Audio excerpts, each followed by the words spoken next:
right. Ladies and gentlemen, thank you for joining us tonight. Welcome to a live episode of the Campbell Chronicles. I thought it would be fun today to come in and bring in a few guests with me and, well, discuss all things Star Wars.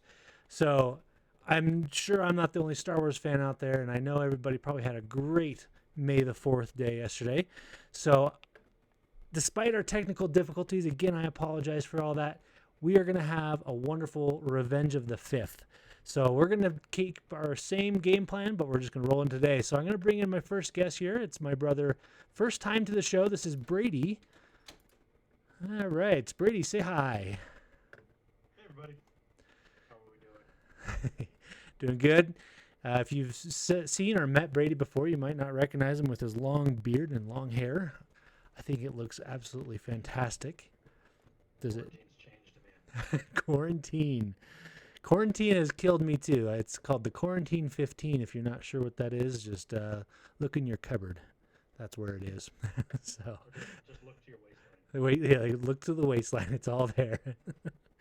And our next guest, we've had him on here before. This is Kyle. Kyle, how are you doing? Oh, just so peachy, just so grand. Thanks for having me on. Oh, no problem.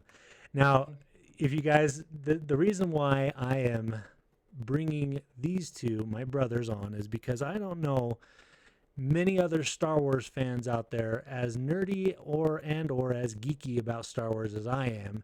And I know these guys know their stuff.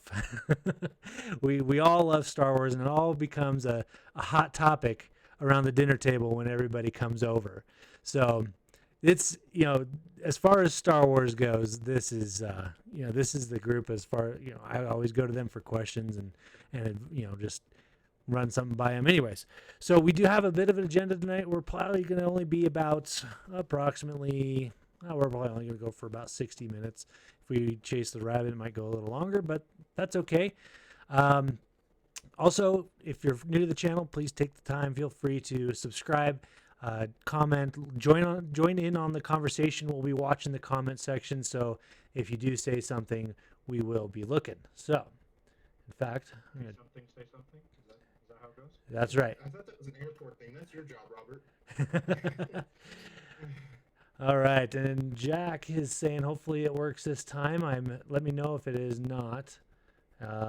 If we're having any technical difficulties this time, just let me know. Appears that we have green lights all on this end, so let's get started. All right, we have. Let me. We know who you are now. You're my brothers, but let's talk about.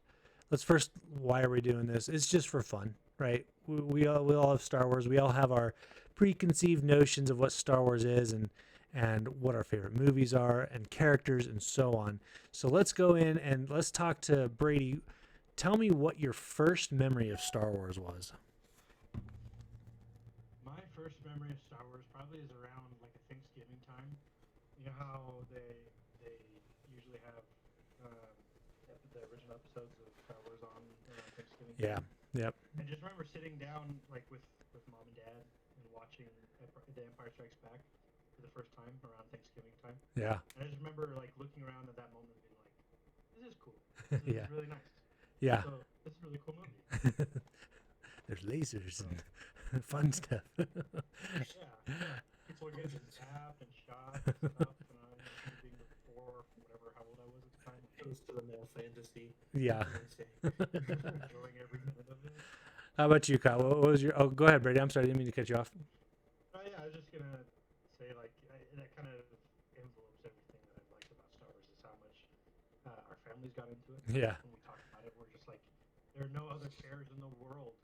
Literally, there are nothing else exists in the world like us talking about this stuff. Oh yeah. So Yeah. I think I'm glad we get a chance to do this because we'll probably get mom and dad off our backs. So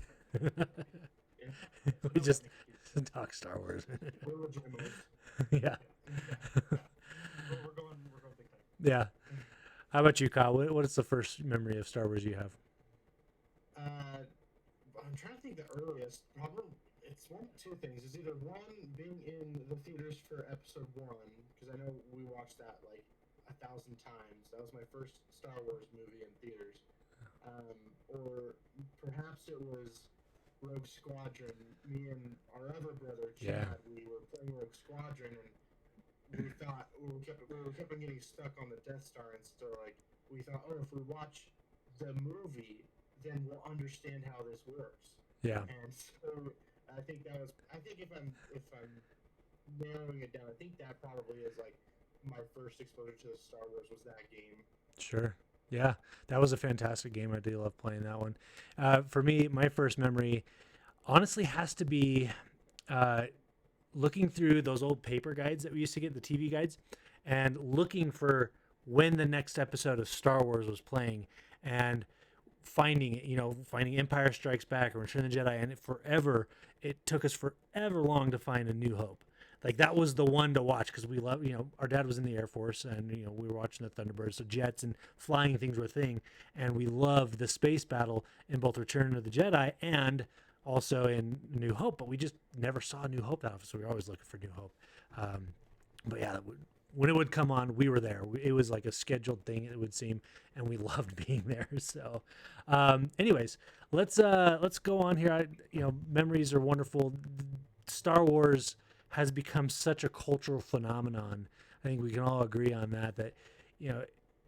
Everything about Star Wars eventually warps into a memory. So I'm glad that we all have our first memories. I'm sure everybody out there, feel free to share your first memories as well.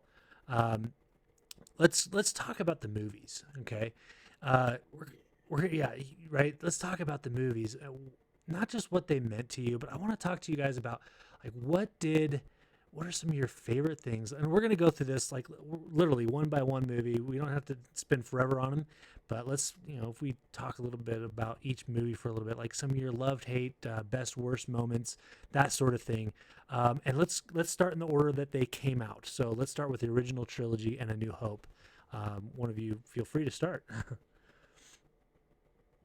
How about Brady? Go ahead, Brady. Yeah, go ahead. Yeah, I was just gonna say, I think one of the things that I've loved about the original Star Wars so much is just what the story was. It was about some farmer coming from nowhere, becoming a hero. Seeing that hero's journey, and how that story was just really self-contained. How from the beginning to the end you saw a journey there. Yeah. And being also a white boy with blonde hair, I kind of A little bit of relation, sure. Yeah. Yeah. Just growing up from nothing to be a hero. I mean, who wouldn't want to do that? And who wouldn't want to, also have a laser sword and have magic powers? Yeah. Yeah. So it just kind of it all just it was that first step into a world where like I've never seen something like this before. Yeah. I relate to it. Right. So it was nuts. Yeah. Yeah. What about you, Kyle? I think the biggest thing that always resonated with me, as a product of the prequels, as I say, because that was all that I grew up on those first. I didn't gain true appreciation for the original movies until I was, in my teens, because as a kid I was like, oh, those are the older ones. They don't matter as much. But like when I did get into them, I realized like that whole arc. Like speaking specifically of like the character Anakin, like being able to overcome anything you've done wrong in the past and do the right thing at the end, like that. Sure. That's always been a motif that's like really struck a chord with me. Yeah. And I think that's not just with. It's most prominent with Anakin, but we've seen that countless times in Star Wars with other characters. We've seen it with Luke now. We've seen it with Ben Solo. We've seen it with Han Solo. He was a scoundrel. And he did the right thing by coming back and shooting at Vader and saving Luke's butt. Yeah. Yeah. We got Jack over here in the comment section saying that the original series is his favorite, and in a lot of ways, I agree. The original series definitely. Let's talk. For a second here, let's take what the cinematic universe was like before Star Wars came out. Right, you had some TV shows like Star Trek and whatnot that explored the science fiction world, but really nothing really tackled that department in whole. Or if they tried, they weren't very successful. So going out there right away, this was a this was a big deal. It was a huge risk, and I'm sure many have seen that documentary out there about how George Lucas made the first film. It's actually quite incredible. If you haven't watched that, definitely go watch that. It's definitely worth. I think it's like 2 hours long, but man, it's all about the original trilogy. Yes, that's what it's called. Thank you. Yeah. It's really good. Definitely go check that out. So George Lucas coming into the world, only have done a couple other projects that had any kind of friction that took off. He was taking a huge risk, right? And so now we're launching this, and I'm gonna say anybody, it was a huge success, huge, and then that's why I think part of me likes The New Hope so much, is because it came out of nowhere. It knocked producers, it knocked companies, and anybody, just completely blindsided them, changed the cinematic universe forever, really. And all those people who passed up on George Lucas are, I'm sure, still to this day kicking themselves in the pants because they missed out big time. So as far as New Hope, that's what I love most about it. The thing I hate most about it, I really had to stretch here, but it's no fault of A New Hope Zone, is the fact that it was made in a day where technology wasn't there. Like, they did amazing. Like, for what they had, the practical effects, they did fantastic for the time. It was, even for that time, it was state of the art.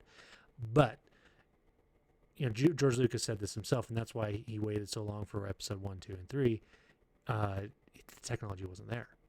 That's the only thing I could really find, because despite its lull moments, or that's my only hate. Do you guys have any hates? Well, I mean, going off of what you were just saying, I think that's part of the beauty of it, is that when you give artists constraints, you can see how they flourish. Yeah, that's true. In those constraints, right? So you can see how those original movies, despite them having all those constraints, how much they didn't rely on special effects and more focused on like characters, Yeah. progression, and the story of itself. Yeah. I think that while it does, it is what it is, right? The graphic, I mean, what they were able to do is what it is. Right. But I think that's also a good thing.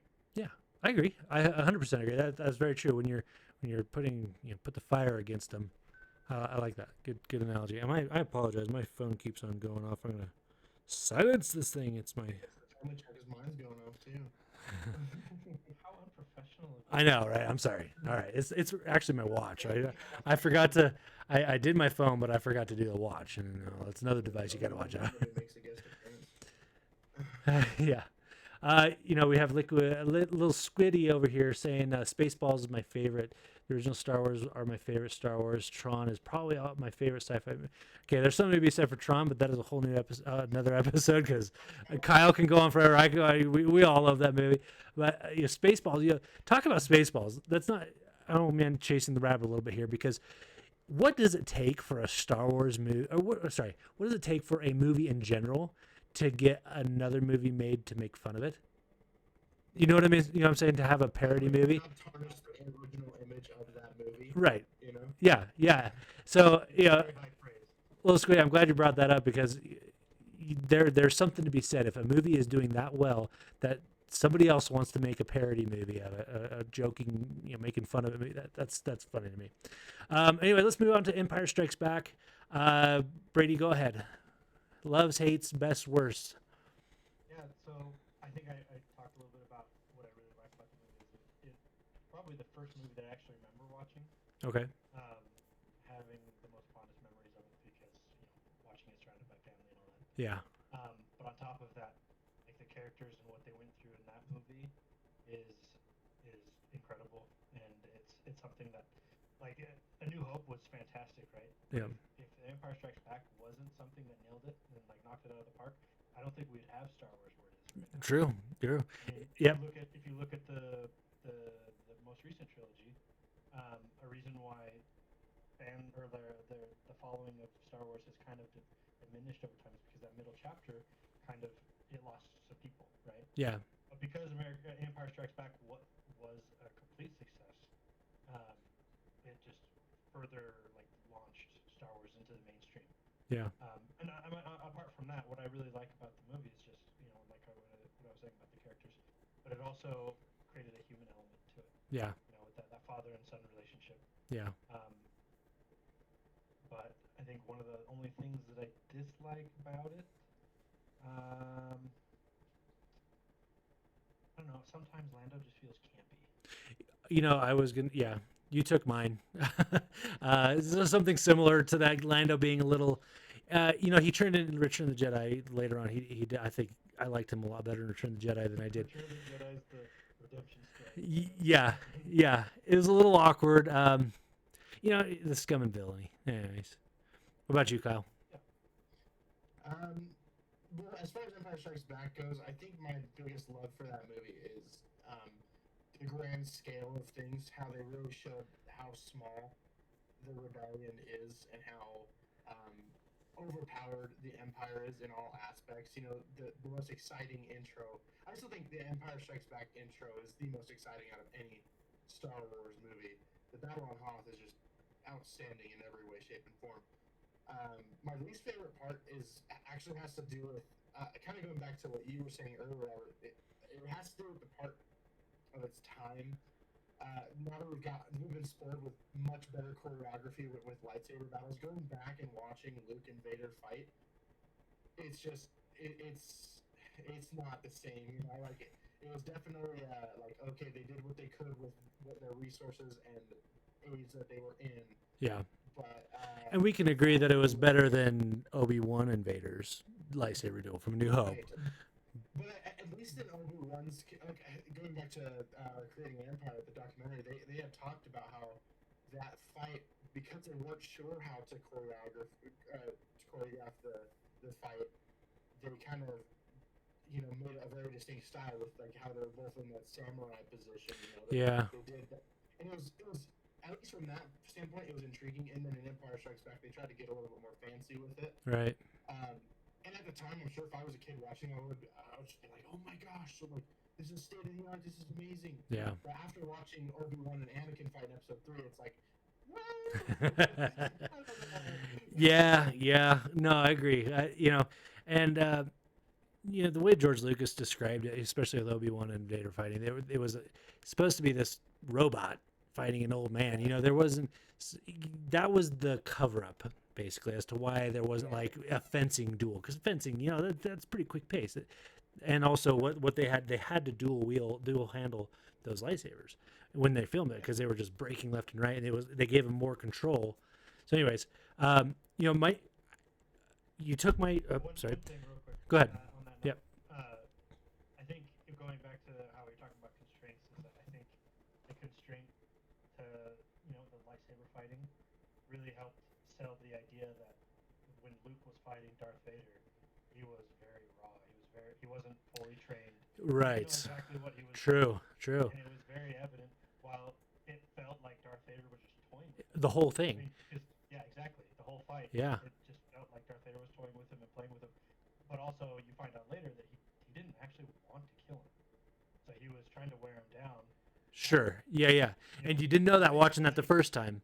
Right. That's a good point. I like that. Yeah. That's a good point. I do like that. And this is the biggest reason why, I was obviously born when New Hope came out. And even Empire Strikes Back. But I do remember seeing and being able to watch this and then watching the history behind Empire Strikes Back later on. The reason why it's my favorite is because, again, what it did to culture, what it did to America, what it did to the world, really. So you have the first installment, A New Hope. It left the cliffhanger. Darth Vader lives. He's spinning off into space in his TIE fighter, blah, blah, blah. And then he's back. He's not only back, but he's got the biggest ship you've ever seen in his new Super Star Destroyer. Then you see the Force used really for the first time on other things besides Jedi mind tricks. He's actually grabbed his lightsaber. For me and a lot of others, I'm sure, that came out of nowhere. Like, to reach out invisibly and pull his lightsaber, dude, that was cool. And then, like Kyle said, the Battle of Hoth. And then you have one of the biggest cinematic twists in history come out. The famous line, "No, I am your father."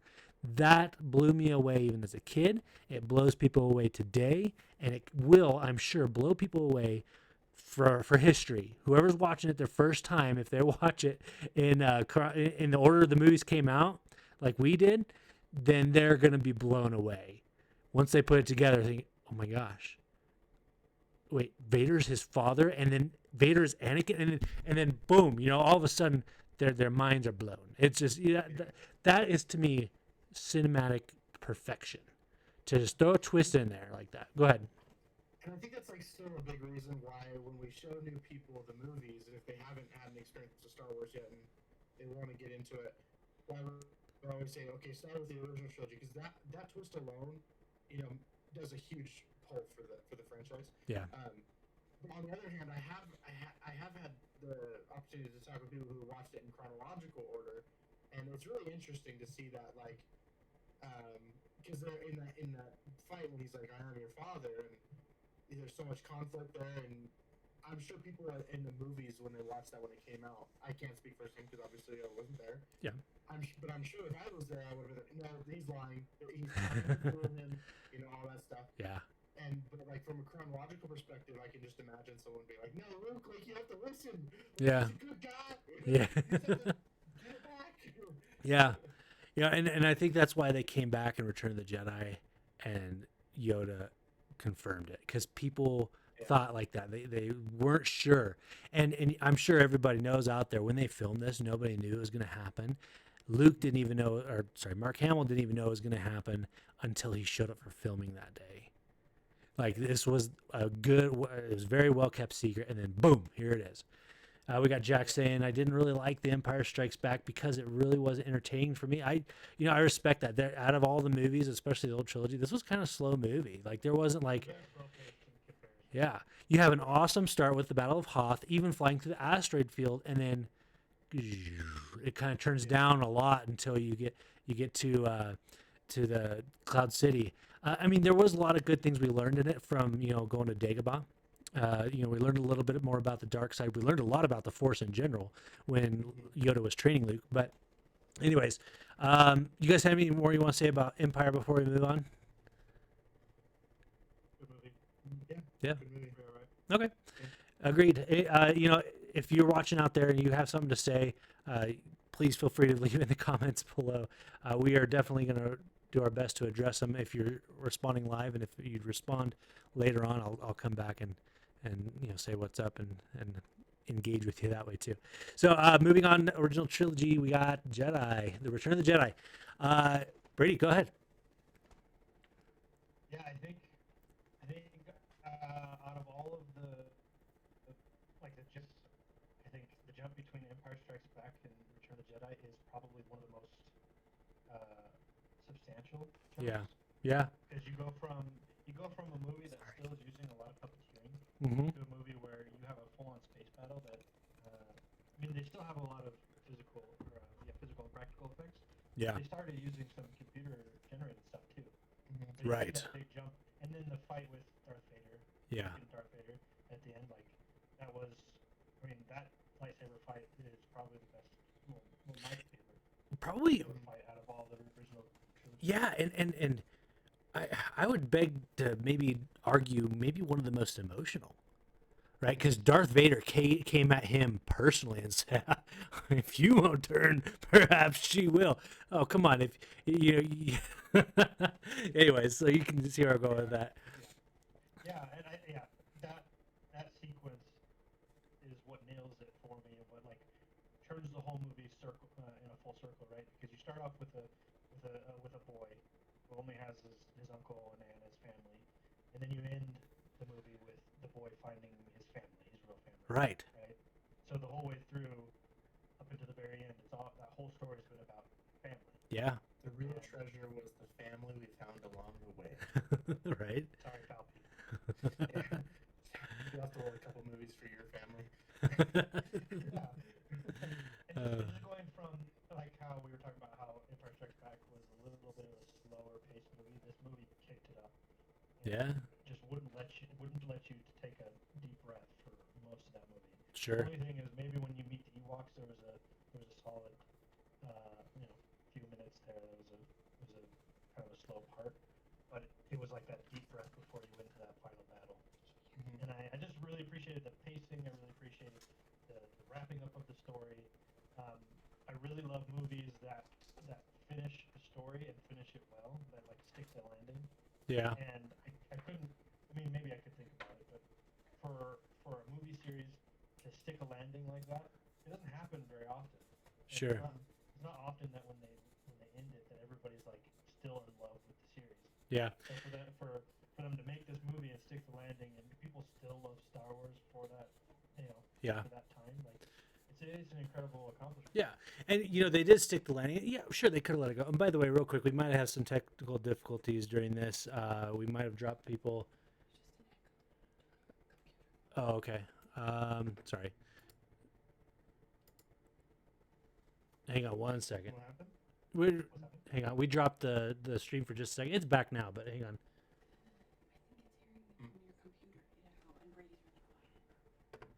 All right, Brady, you're apparently not coming through too loud. Let's let's see. Yeah, turn yourself up. Sorry, guys. Give us 1 second here. We're just gonna work out some bugs. Good old bugs.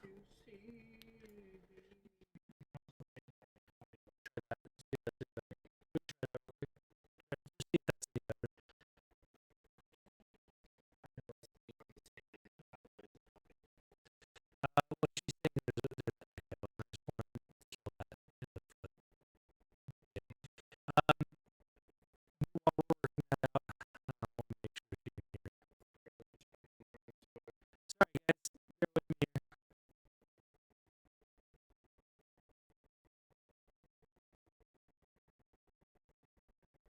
Is it sounding different?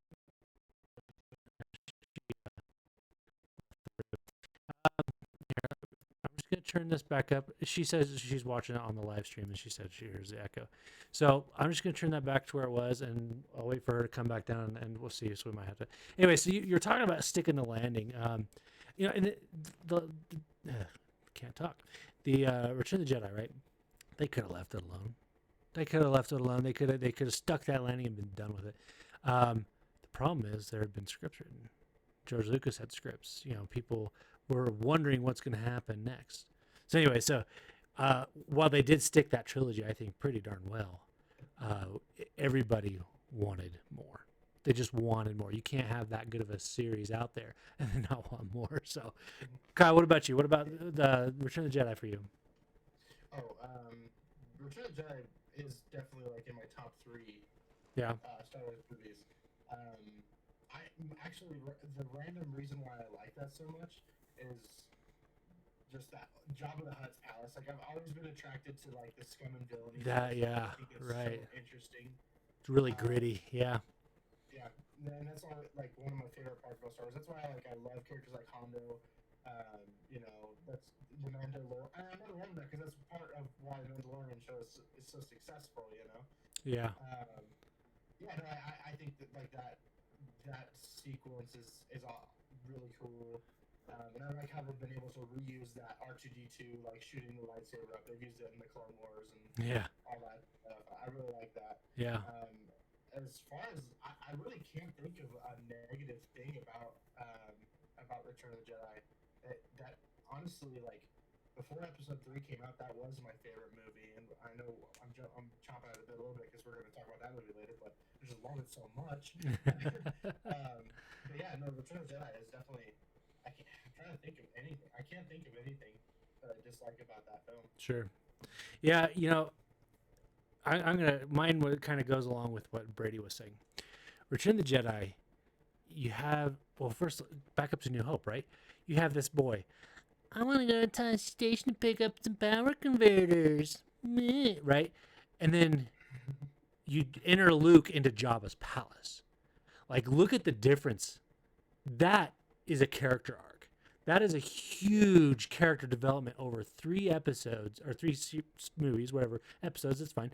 3 episodes of just power converter me, and then full blown Jedi demeanor. That's one thing I loved about this. Is it was the first glimpse, even though 1, 2, and 3 hadn't come out yet. You really got to see how a Jedi would act. So, anyways, that also like later in the film too, like.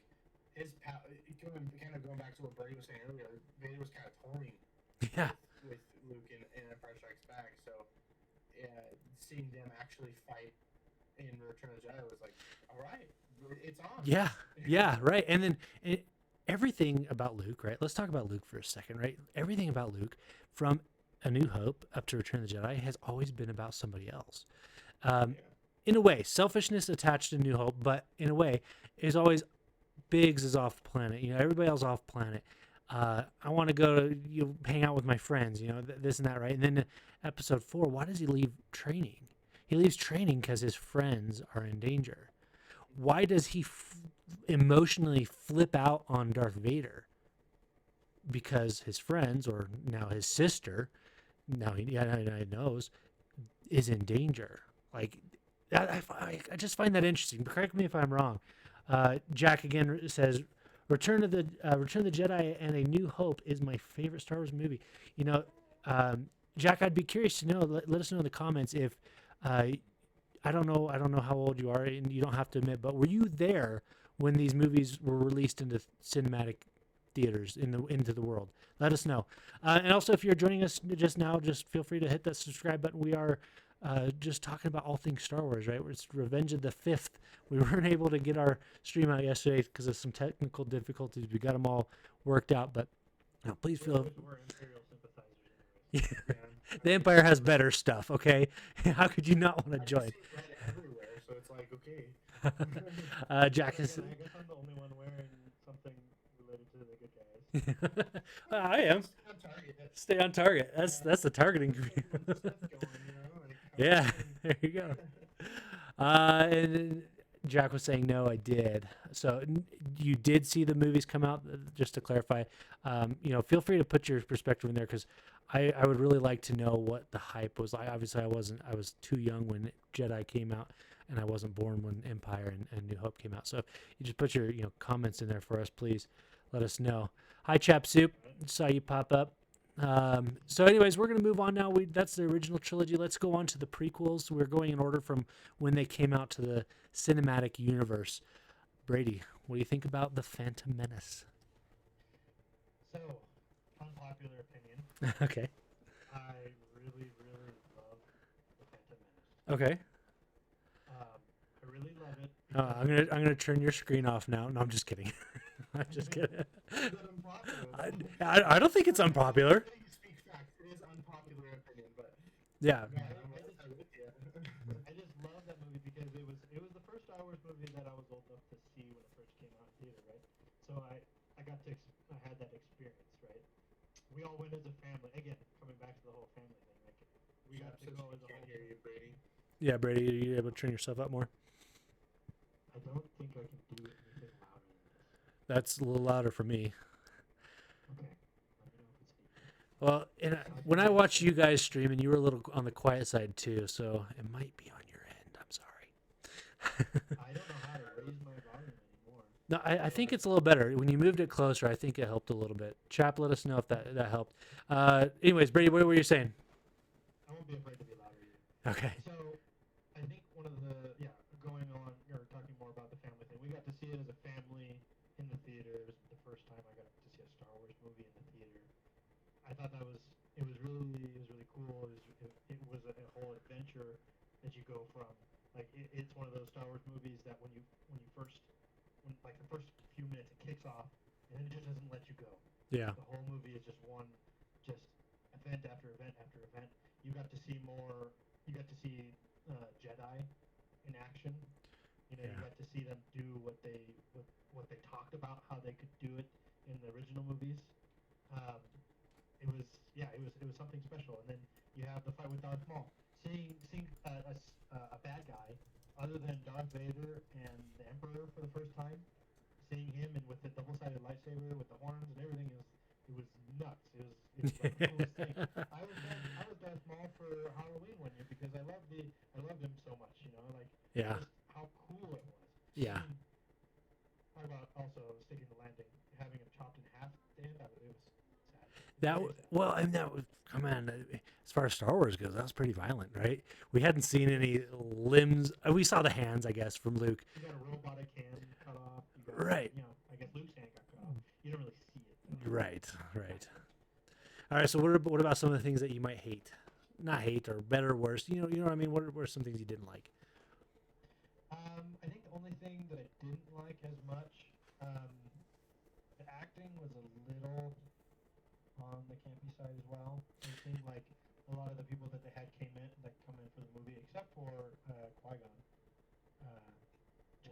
seem like as experienced, but I mean George Lucas has a record of bringing in inexperienced actors, Yeah, giving a platform to jump from. sure, sure. So, I mean, I don't know if anybody expected any different with this movie. They did bring in, a handful of really well-known people into that movie, but they weren't like the stars. Yeah. Little Anakin, and even what's her name, Padme. Oh, I okay. don't really know where's Padme now. It's her name. It's Padme. Natalie Portman. Yeah. I mean, she had been in a few things before this movie, but relatively unknown, right? Yeah.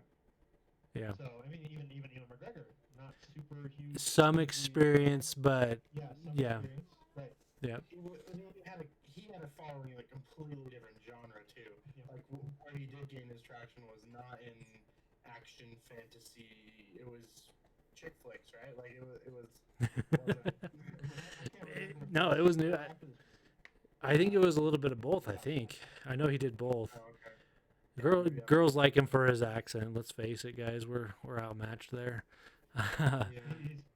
He's pretty awesome. Yeah. But yeah.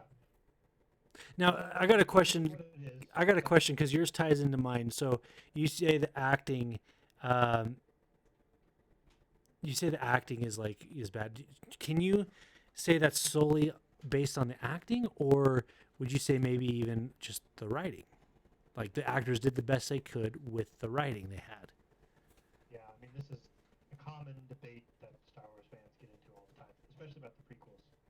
Yeah. We'll talk more about this in a Yeah, moment, right. for sure. Okay. But I think it goes both ways.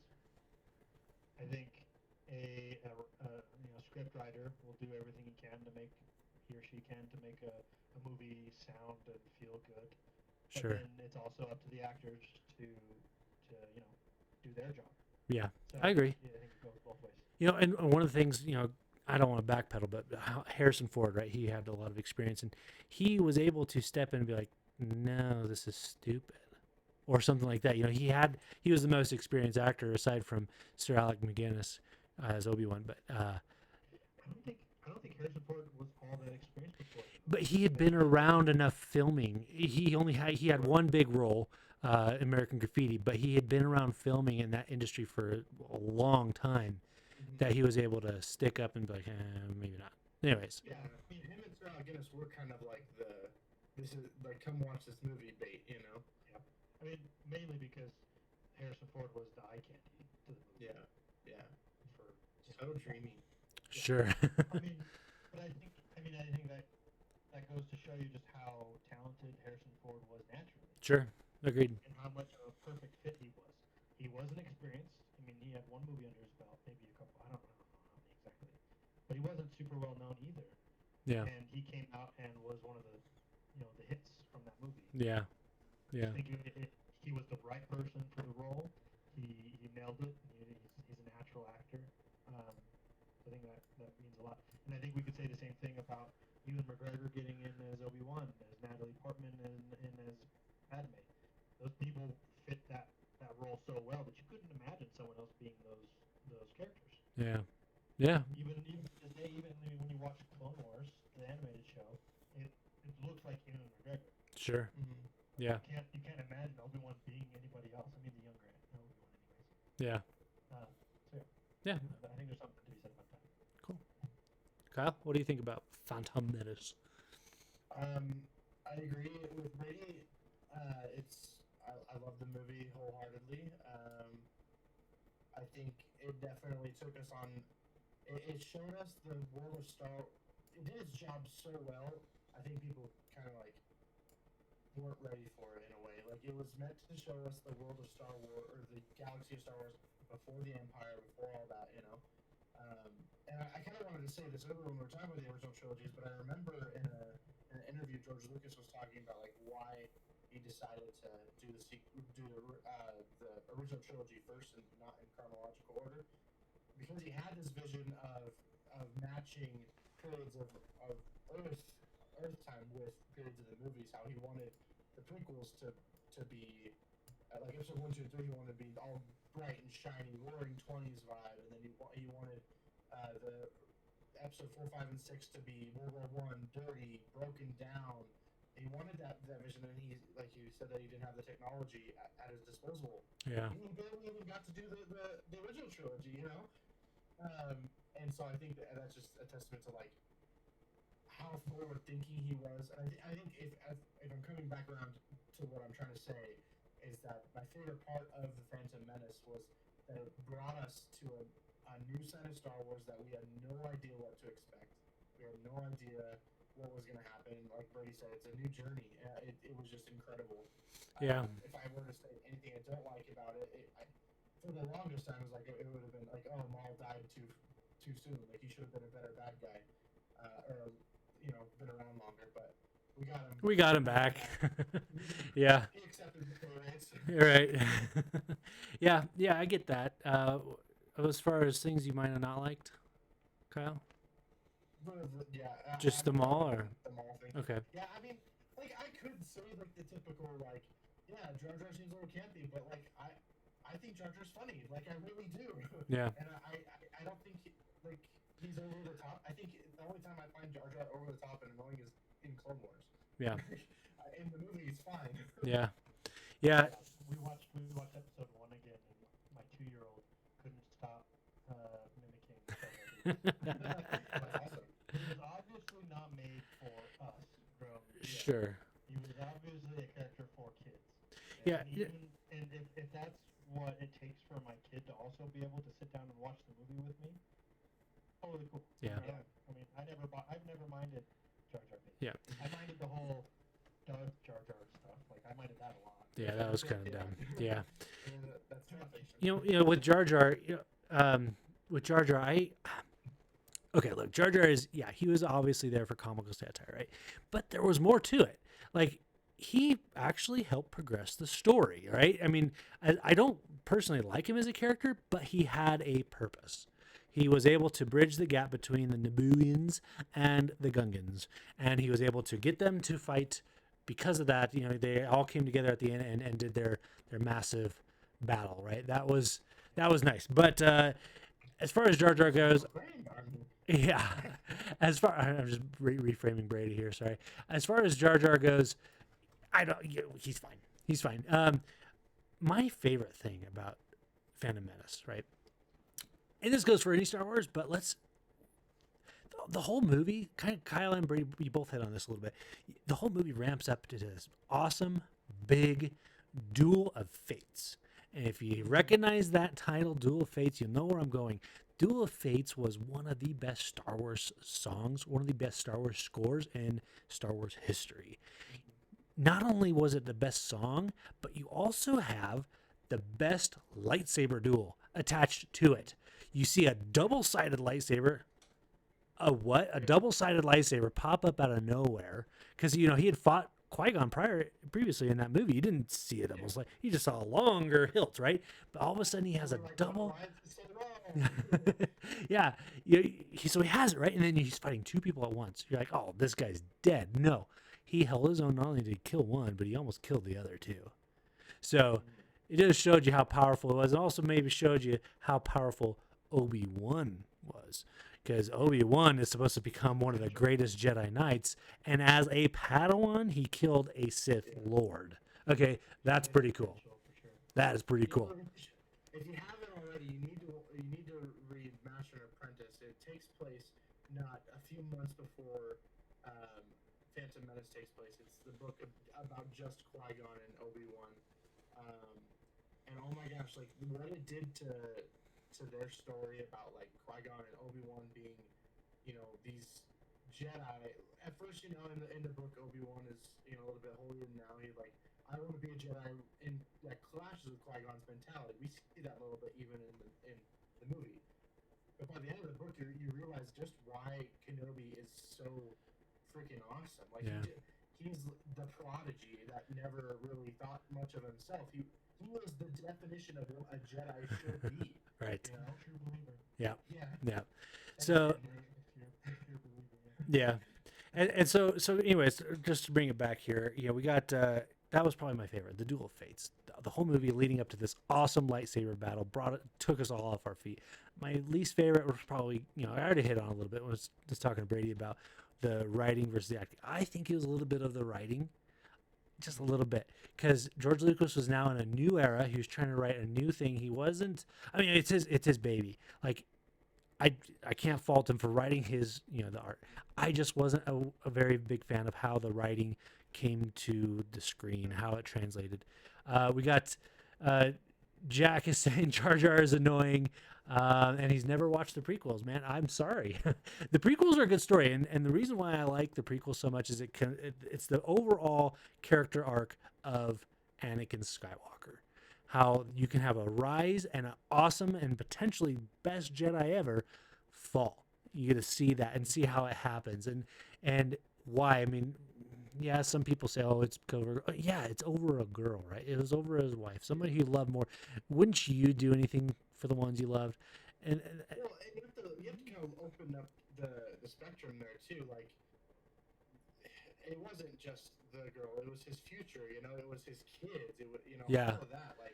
yeah, Like, I can, yeah. no, see how it's well, no, go ahead, go. Let's go right into Revenge of the Sith. That's the next one on our list. Anyways, we're already kind of talking about. Kyle, keep going. Did we talk about Attack of the Clones at all? Oh no, we didn't. I'm sorry. I'm sorry, guys.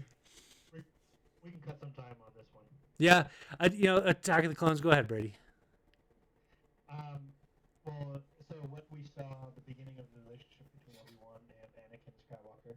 Yeah. I think that relationship is what really does it for me in the whole prequel trilogy. Is seeing those two, their dual progression as characters. Yeah. I think that's what really makes that sequel really sing. Yeah. And in Attack of the Clones, you get to see it a little bit more. Sure. Just going from Anakin at the beginning, from being really naive and really arrogant, but he's still loyal to a fault, right? Mm-hmm. Yeah. And that's what ultimately is his downfall, right? Yeah. He's so loyal. He's so driven by his connections with the ones that are closest to him Sure. that it actually got him in trouble. Yeah. He didn't want to lose it. Yeah. Yeah. Agreed. So seeing that go through the second movie was probably the highlight of that movie. I think the things that I didn't like is continuing on with the whether it was the writing or the acting. Yeah. It was I think out of all of the movies that we've had, this movie struggled the most with those problems. Yeah. But there are some redeeming qualities in that movie. That being like the last 15-20 minutes of that movie, 30 minutes even. Fantastic. Yeah. Incredible. Agreed. Genos is just amazing. Yeah. That movie is the first time we hear the name Darth Sidious too. Yeah. So like how much it progresses and gives us tidbits into the story, and the clones and the Kaminoans and all that stuff. Like it drops tidbits into the story that we heard just little bits of from the original trilogy, and this movie just drops those in, saying, "Oh, remember that thing? This is what this is." We're going to talk about this now. We're going to see it now. Yeah, well, and I love that we brought that up because I was actually just looking into this not too long ago. Fun fact: did you know the word Sith isn't mentioned at all in the original trilogy? So when we had looked at Vader, if we hadn't had the prequels, we would have just keep calling Vader the Empire. I think that was brought up in the books. I think Sith was introduced in the books after Jedi. Like if you were moviegoer only, right? Yeah. You wouldn't. You would know, right? Sure. And so yeah, I agree. It's a new concept. Yep. And so hearing terms like Darth Maul after Darth Vader, it's like, oh, so it's like a creed, okay? Like these are it's like a cult or something, It's like really interesting stuff. And then when you hear like Dooku and Lord Sidious, all that stuff, calling him Darth Tyrannus, and Yeah. it brought a whole. I think the prequels did more for the dark side than while we're going to talk about Return of the Jedi brought a lot of light to the Jedi, like what they were. I feel like Attack of the Clones did for the Sith and Phantom Menace as well. Yeah. Yeah. Yeah, I think it goes both ways too. This is the theme that the sequel trilogies really nail in on is the balance is not what we really thought it was in the original trilogy, right? So you see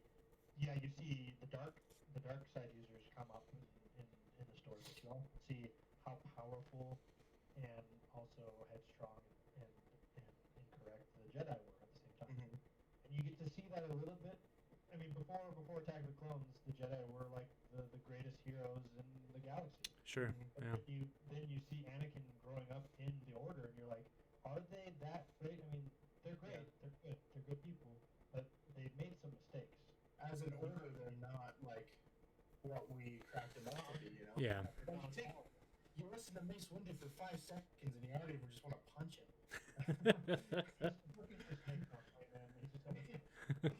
Call everybody MFs, dude. It's a mess. Well, I have to say my favorite thing about Attack of the Clones is really just getting to know, I guess, Anakin better, like why he did what he did. You can see you're beginning to see a little bit more of the dark side come out in Anakin. Obviously with the Sand People and his mom, and that was good. Like you get to see, okay, how could this innocent, sweet little pod racing, fun loving boy turn into Darth Vader? That's why I like that little progression they have with Anakin there. Giving into the love, giving into the love with Padme, and then also killing the Sand People mercilessly. That was good. And then also, Which is interesting because it's like my least favorite part of Attack of the Clones. I just think that's the most jarring change in Attack of the Clones. Is like Anakin, like, oh, Padme, like, we're great, I love you, like we're doing good, and then all of a sudden it's like, hey, I hate everyone. By the way. Yeah. I am not okay right now. Yeah. So This movie proved anything. It proved that George Lucas can't write women and he can't write love stories. and he did say that this was supposed to be a love story. Anyways, my least favorite part about this movie is, again, going back to, it was a little slow, right? And we talked about it also. I think that comes down to the writing and whatnot. So let's move it on. Revenge of the Sith. Go ahead. So, I mean, my favorite Star Wars movie, hands down. Okay. Duel of Fates gone step 13. It's Battle of Heroes. Yeah, that's what I'm saying. It's Yeah. Like that level of epicness just flipped on its head. Yeah. And this is what Jack was saying. Jack was saying he saw a bit of this one, and also that he saw the final fight scene. I don't go. Keep going, Kyle. You got this. Go. Yeah. Well, I mean, like even before Clone Wars came out, like I just absolutely loved the Clone Wars era. I mean, those Attack of the Clones and Revenge of the Sith, top movies for me. Even though I do have like I said, I have problems with Attack of the Clones, but it's still like top tier for me. Sure. But Revenge of the Sith is my favorite for a reason, and I mean I could go on for days about that, but I will say that just that flipping on the head, and we kind of discussed this earlier of like Anakin being afraid to lose something. In Revenge of the Sith, I feel like he just keeps getting knocked down. Well, I want to progress in my Jedi training. Sorry, you're not good enough. You're not old enough. Oh, even though you are good enough, you're just not old enough. Yeah. You're not as experienced. Oh, Yeah. Like we're breaking the rules left and right as the Jedi Order, but if you expose that one flaw about yourself, how you're married, then you're out. Yeah. Meanwhile, he just wants to be a good guy. He just wants to do his thing. He wants to help the galaxy. He wants to go free slaves. Like that's his motive. Yeah. And we got Mace Windu, just like I said, pushing him down every step of the way. If you can't tell, everybody watching, I despise Mace Windu. He is my Jar Jar Binks. He was a little bit of a jerk. Yeah. Well, even in the Clone Wars more recently, we'll circle back to Clone Wars, I'm sure, but like, even in the Clone Wars, when he's talking to Ahsoka, it's like, I'm sorry, citizen, I'm just, dude, shut up. Well, at least they kept it consistent with his character, right? No, I mean, the good part about that is like, I'm pretty sure George Lucas wanted us to not like him. Like he is the definition of the Jedi have fallen. Like he is so caught up in his pride. He can use the dark side, but no one else can because he's Mace Windu. Yeah. Yeah, I think the most. What about you, Brady? Revenge of the Sith. Yeah, I think seeing the progression and the growing of Anakin Skywalker is really what did that also seeing how Obi-Wan dealt with it all, right? Because Obi-Wan was his closest ally. Yeah. Seeing Obi-Wan, like seeing the change in Anakin throughout the whole movie, he's just like, man, you just need to get yourself together. Yeah. And Anakin just never does. Never does. And also seeing the jump between Attack of the Clones and Return or Revenge of the Sith, you get Return to of the see, Jedi Sith. you get to see right off the bat in the very first sequence, you get to see how much Anakin has grown. Yeah. Because in just the previous sequence in the movie before, you see Anakin get the floor wiped with him by Dooku, Uh-huh. right? And so in the very first 30 minutes of the movie, you get to see him just Trash him. destroy. Yeah. You think about that battle, it wasn't that long. He took him out pretty quick. It wasn't. So, And just seeing and starting to see the seeds that Palpatine was putting into Anakin right off the bat. yeah. It's amazing. And also, talk about movies with great opening sequences. You can't get anything better. Oh yeah. Seeing the Jedi Starfighters flying in, just seeing Yep. those drums. Like, The war drums. Yep. yeah, if that doesn't get your blood pumping, you're dead. Yeah. Yeah. When the opening crawl starts with the word war, Yeah. it's going to be good. So, it is Star Wars. So, So all that was great, and then you have that again bringing the story full circle. It's Obi-Wan and Anakin. yeah. At the end. Yeah. It's just those two, and their story comes to kind of a conclusion. Yeah. But it wraps up there, and you have that last image of seeing Darth Vader with Emperor Palpatine, like, and you see that image as the movie is sent off, and you're just like, oh, Oh, we snap. just saw that. Yep. We experienced what made Darth Vader who he Yep. is. Yep. And to that point, like I do wish for Revenge of the Sith. As much as I love it, I do wish they had broken protocol in that movie and just made it 2 movies, because there's so much meat in that movie that I feel that it just struggled with just, if you're breaking it down, like the pacing, it's a lot of stuff is happening almost too fast, it's kind of all over the place at that, and I wish we were given more time with adult Anakin, and that's why I'm so grateful for like Clone Wars, doing Yeah. coming around. Yeah. Yeah. Yeah. Also, General Grievous being one of the coolest, like silliest, but really like Have you seen the backstory on Grievous? yes, Yeah. That amazing. it's actually really good. Like, oh my gosh. Like, they barely touched on the Clone Wars, like the show Clone Wars, but no, it's good. Having a bad guy in anything that you can see him being like, he's kind of silly, but also he's serious, Yeah. and also he will destroy you at the same time. Like, that balance that he had as a villain was really, really cool and really interesting. Yeah. I mean, his head is a giant skull. Yeah. He was the coolest looking bad guy since Darth Maul. Like, he was I don't know, those Dooku pajamas. Yeah. No, I did enjoy Grievous. My favorite thing about Revenge of the Sith, Kyle kind of hit it, is the Battle of the Heroes, right? You have Master and Apprentice duking it out to the death. Like, this was no joke. Now, you also, coming back from Darth Maul and his fight against Obi-Wan and Qui-Gon, that was a really good duel, like the best we had seen yet. Now you have this one-on-one, mano-y-mano, and man, they nailed it. Like, a lot of people complain that Maul's fight was over choreographed, like it was overdone. Like, and you watch it back, you're like, okay, yeah, I could see where he could have just killed him, and they were doing more of a dance with sabers. I get it. Battle of Heroes, Anakin and Obi-Wan, I didn't get that ever. There was never a dull moment. There was never an exposed back. There was never a okay, he could have sliced him there kind of moment. It was really good, really well done, and I know they spent. In the fight there was an opening, like you said, they would try, Yeah. It was very Yeah. fluid in that aspect. Yeah, I and so also you, liked how the back and forth between them, it also felt raw. Mm-hmm. yeah, You felt like they felt like each other was betraying them. yeah, So yeah, it was really emotional at the same time. And Yeah. they did a really good job in acting.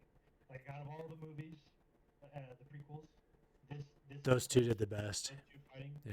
it was. I mean, you could argue it's because they didn't have to say much. Yeah. But their emotions said it, right? Good. So you have experience versus power, and Yeah. they were both elevated so high that like it showed in their force push, right? When they both came and pushed each other, and it just stalemated, right? It was just that was good, very well done, very well done. Let's keep it going here, I gotta go. I gotta watch this movie now. right? Impactful lines. One of the most impactful lines of all Star Wars is when Obi-Wan was like, "I loved you like my brother." Yeah, yeah. No, it's sad. It's sad. It still gets me in the feels. Yeah. So. It kind of goes back to the point I was trying to make earlier. It's like Anakin lost not only his wife, but he lost his future with his kids. He lost his father figure. Yeah. He lost his family. Everything. He's He's just even in the movie, he was. Patty's like, well, what about Obi-Wan? And Anakin was even just like, well, we can only hope that he, chooses this side. I know like if that character was really like, if we can step into that brain, that person is not thinking really that he's gonna turn to the dark side. He knows that Obi-Wan's never gonna turn. yeah, But he still like had that hope. Like, well, I mean, I would totally be cool if he did. sure. You know? Yep. We can go on. We can keep going on that. Let's move on. Let's talk about the sequels, right? So, it's been how long since we had any kind of Star Wars hitting cinematic universe? If you're just joining us just recently here, please feel free to subscribe. We're talking about all things Star Wars: love, hates, best, worst moments. We talked about the original trilogy first. We just talked about the prequels. Now we're going to talk about the sequels. Yeah, guys, what do no Star Wars for X amount of years, and then all of a sudden we have a trailer pop up with a Star Destroyer in the desert. Yeah. What are some of your thoughts? Gasping for air. Right? And then you have Han Solo coming on that trailer saying, it's all real. In the same spot that he said it was all a bunch of mumbo jumbo. Yeah. Kind of crazy. Something that this movie really nails is bringing back the magic. Mm-hmm. While most of the movie might have been a retread of A New Hope, J.J. Abrams did a magnificent job of just really nailing what a Star Wars movie feels like. Mm-hmm. And it might have helped that he did kind of like follow their paces. But at the same time, he did so well introducing new characters and introducing their hopes and dreams, right? Yeah. I think for me, one of my favorite arcs in all of the sequels is seeing Ben Solo, Kylo Ren, go through what he did. And Yeah. nothing is more true than seeing him fight his inner demons in front of his dad and Yeah. losing that battle. Yeah. Like seeing that happen in the very first movie, the sequel, it really subverted expectations in a way that wasn't like too much, because we kind of figured that the old guard was going away. Yeah. To see it happen to Harrison Ford, and that the way they shot it, you see him get shanked in the gut, and the camera didn't. He was brave enough to leave it on Harrison Ford to follow through with what happens. And just that whole sequence there was just really what really made that movie special to me. Yeah. Yeah. Kyle? Things that we didn't like. Oh, go ahead, Bree. I mean, I guess it was a little too familiar. Okay. I guess they could have done things differently. Yeah, Maybe yeah. the movie. I think that's the biggest complaint with anybody. I didn't mind it. I like the idea of Star Killer Base, and in the expanded universe, they go into what Star Killer Base is. And Yeah. Like they had that. That wasn't like just something that JJ pulled out of nowhere. They had concepts for things like Star Killer Base. So to me, that was fine. It was just a bigger Death Star, but With a trench. It still had a trench. Negative. This is a Death Star. This is Yeah. literally that. Yeah. What do you think, Kyle? How about you? What are some of your favorites? The Force Awakens is my 9th favorite Star Wars movie. That's pretty low. Now I have to ask, because there's 2 other Star Wars movies, which we'll talk about later, Rogue One and Solo. Is it still the 9th, or is it your least favorite of the Skywalker saga?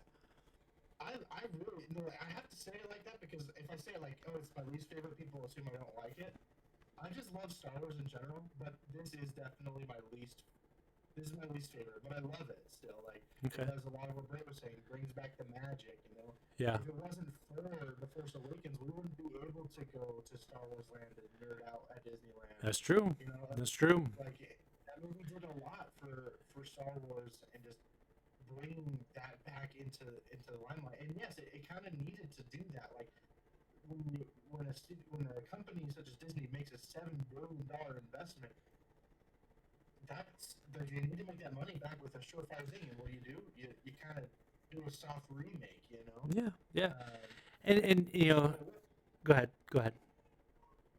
Oh no, I was just saying that I like if I were to say anything that I truly love about it, it's that Harrison Ford's Han Solo, his character coming around, you know, and being now he's the old man that's saying it's true, you know. Yeah. I really appreciate that. It's the whole full circle thing. Like even though it does at face value does appear to be the same, it really is a deeper level than that. It's something that makes that character, like how you were saying earlier, Robert. There's a full arc to that character. Yeah. You know. Absolutely. Yeah, and so you know, you guys have both kind of hit on my favorite thing about it. You know, it was a revival, right? It was a slight carbon copy of A New Hope. You know, desert boy / desert girl who's supposed to be nobody is all powerful with the Force and is able to take on the. Yeah, I get it. I get there's a lot of similarities. For me, my favorite part about it is I know Brady said this in the past. Is that it took Star Wars again and it made it relevant. We were all of a sudden talking about Star Wars again in our houses, like this. Like we were just talking about it, you know. And so that was really really good. My least favorite thing about it,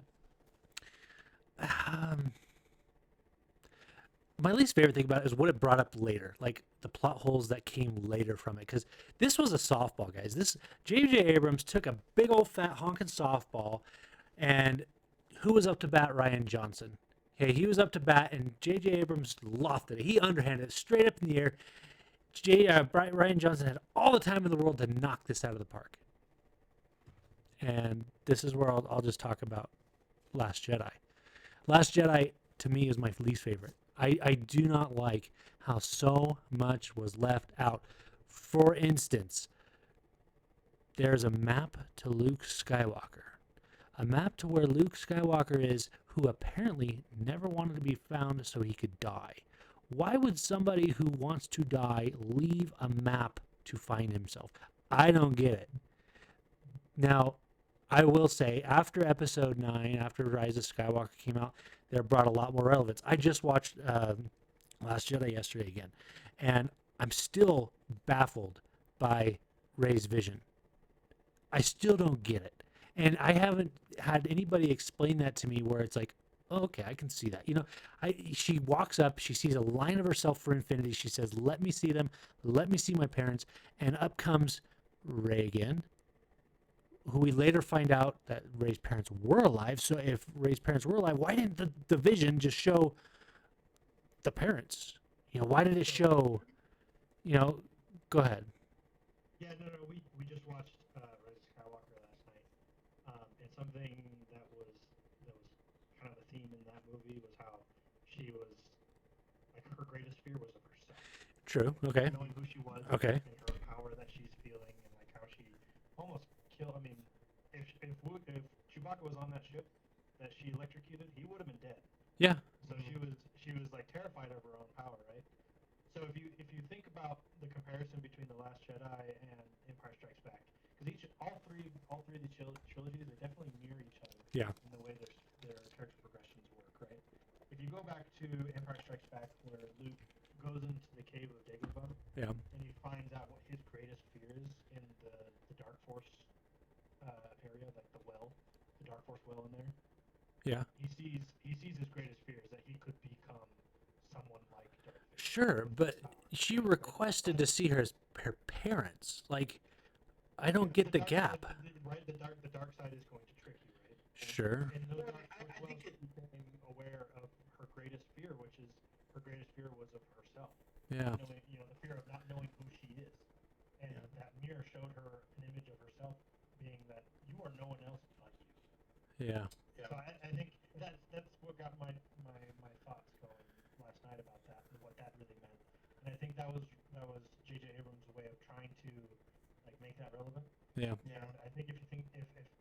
like that if it really was meant to be like that. And I think it's kind of it kind of gives it more credence. Yeah. And Okay. And it's another thing that, like, it's really interesting. You can't talk about The Last Jedi without talking about Rise of Skywalker. Just Because true. Rise Yeah. of Skywalker has, like, it covers up, things that were, in your words, left behind. Yeah. It bridges the gap there. Um, Ray, I distinctly remember you and I coming out of The Last Jedi, and, like, you weren't such a big fan of it, and I loved it, like, through and through.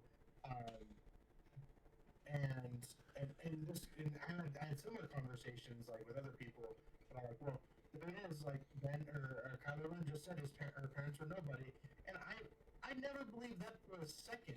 Why would you believe him? I believed him because, well, I don't know. Let's a little bit about Last Jedi.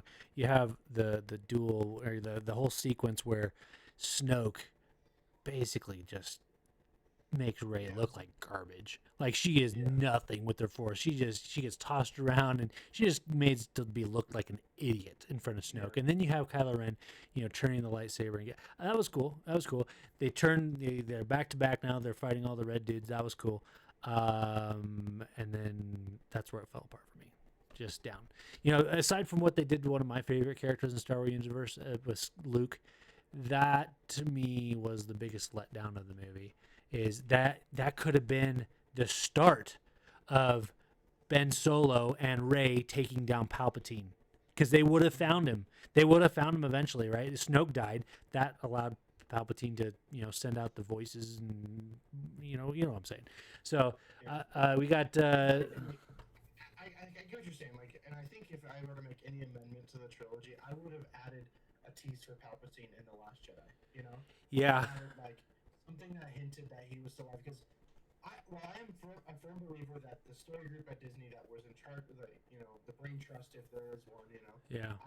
I firmly do believe that they always planned on bringing Palpatine back. Whether Ryan Johnson and crew for The Last Jedi wanted to do that in their movie is a different story altogether. But I believe from day one, their plan was we're going to bring Palpatine back. Yeah. How do you top that? J.J. Abrams said when he was directing the last, and we'd already had the trailer hearing Palpatine's laugh. He was saying that it was always inevitable that Palpatine was coming back. But was it? I mean, yeah, I think if anything is to be said about Return of the Jedi, or The Last Jedi, is that if you look at all those pieces of that movie, all those sequences individually, they're all really great Star Wars moments. Yeah. Right. Yeah. Everything from the Battle of Crate, from Luke taking on Kylo being a Force manifestation, and then from Kylo Ren and Rey teaming up against Snoke. Like all of those moments are very, very good Star Wars. Mm-hmm. I think what the movie doesn't do, or what the problem I think with a lot of fans is that those pieces were just in the wrong order. I think. Yeah. I think if you started off with the Battle of Crate at the very beginning, kind of mirroring Empire Strikes Back, and then leading up to the battle at the very end with Snoke, Kylo Ren, and Rey, I think you would have had a very much more of a whole feeling to the movie. Yeah. Just because that moment with Kylo Ren and Rey and Snoke is such a pivotal, powerful moment. Like it was kind of squandered being in the wrong place at the wrong time, Yeah. or being the right thing at the wrong time. Sure. I mean, Sure. because I think that was one of the best moments of that movie is seeing those two team up against Snoke, and also Ben or Kylo Ren like really subverting all of our expectations by murdering his master in the middle of the trilogy. I think that was like it was a big surprise. I think. Uh-oh. Did we lose Yeah. Brady? Yeah, I think we lost him. Uh-oh. Brady, no. Well, we'll continue on. Let's see if he comes back here. Are you there, Brady? I think Oh, am I out? You dropped mid sentence there. Okay, you're coming back now. Oh, you're just talking about subverting expectations. Yeah. So that sequence where they really subverted the expectations by murdering Snoke at the beginning of that sequence, like that was something really impactful, really, really powerful. But I think even past that, the moment that was even more powerful is that after the end of the fight, which the fight sequence was great, by the way, it shouldn't be understated. Seeing Kylo Ren reach out to Rey and be like, "Join me," having that "join me" moment. There's nothing more Star Wars than having a bad guy reach out to the good guy and be like, "Join me." Yeah. And then you see them because they really wanted to be together. They really did. Sure. But Rey's like, "I can't do what you want me to do, even though I want to be with you." Yeah. So I think that was really powerful. Yeah. And I like the again a curse of Star Wars, but also I guess you could call it a blessing of Star Wars, is that it's an evolving series. There's always more context being given through other media such as shows, comics, whatever. Yeah. Yeah. And so one of the greatest things I like about Kylo Ren, and the reason why he became Kylo Ren in the comics that they just released not too long ago, he was tired of being told who he was. He was tired of being named after a guy he had no idea who he was. He was supposed to be some great Jedi because he was named after Ben Kenobi, and he has Han Solo's parent, like as a parent, and Leia Organa is the greatest senator in the Star Wars to ever live, and all these expectations are on him just from his parents, his family. Yeah. And the whole reason he became a Knight of Ren is because he wanted to do his own thing. He was tired of being told what to do. And so when he found out, I'm still just being told what to do. Well, Snoke, not. good night. But at the same time, I can bet you now this will probably come out in some writings later or some books, whatever. He was obviously hearing voices from Palpatine. We didn't know at the time, but he was obviously hearing Vader's voice, his grandfather, showing him the power of the dark side. Yeah. Which was a little red flag, which was like, wait, Anakin turned good. We saw his Force ghost. He shouldn't be. What's going on? And so anyways, let's. That's something I think they handled really well. Of like, this person can, like, Sidious he did the same thing with Anakin. He reaches onto that tiny shred of whatever that he can grab, and he just builds on that. Yeah. Builds on that. Sure. And grooms this person to be his bidding. And so, like the one part of Ben, the one idol he could look to is his grandfather that did his own thing, followed his own path, whichever way that was. He just built on that. Yeah. So, Nothing was more intriguing about the sequel trilogy than seeing Kylo Ren in front of Darth Vader's mask and worshiping him like an idol, saying, "I'm going to finish what you started." That line alone is there's nothing more intriguing about the series than I agree. Kylo. yeah. All right, let's kick. I'll finish what you started. Let's talk about Sky. We kind of talked a little bit about Skywalker because I think you're right. You can't really talk about Last Jedi without talking about Skywalker. I'll start this one. My favorite thing about this one, they did what they could to salvage The Last Jedi. They explained some things, and I think there was some obvious, right in your face, blatant ways they did things to repair the mistakes, like it or love it, that The Last Jedi left. For example, him mending his helmet was one of those ways. I think there was like, okay, we're trying to fix things. And they showed that in the trailer. They made it a point to show that in the trailer.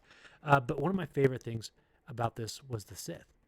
Up until this point, what were the Sith? All we had was Palpatine, Maul, Dooku, Vader, no real Sith lore. And then all of a sudden you have a little bit more. Now we get some from the Clone Wars. We get some from Rebels. But for the movies, this was like there was a whole horde of them. There was a horde of just Sith followers that were masked and dark figured, and all of a sudden they have the Sith fleet with the Sith followers. Do you know how many people it takes to crew just one Star Destroyer, let alone 200 plus? There was something going on there, some kind of following. And I hope we get some more. I want some cinematic. I want some film. I want some TV about that. I want some development about that because, as I'll talk about later when we talk about books and stuff, we don't really see much of that. We don't see any build up to that. But anyways. And this is pure theory crafting and fan, want. But apparently the next show is going to be like a Rebels sequel, right? And I really hope that what happens is exactly what you're talking about. I hope it builds up more of that lore of like what the Sith were doing, the cult of the Sith, at least, even if it's not just like rule of two Sith. Yeah. I hope it touches on that. Maybe Ahsoka finds them. And, Sure. Whatever. Why else would you send two of your main characters in Star Wars Rebels into the middle of the unknown region? Right. Yeah. Right. I love that idea. Ezra coming back. I love that idea. That would just make such an interesting show. Yeah. Thrawn churning face to help Mhm. Yeah. the whole Sith thing.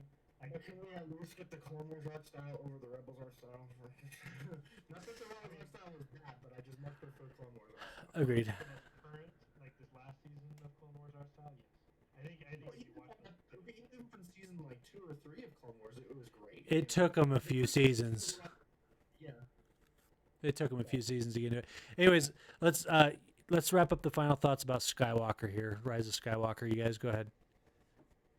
I think it's it's another one of those movies that it creates that bookend, right?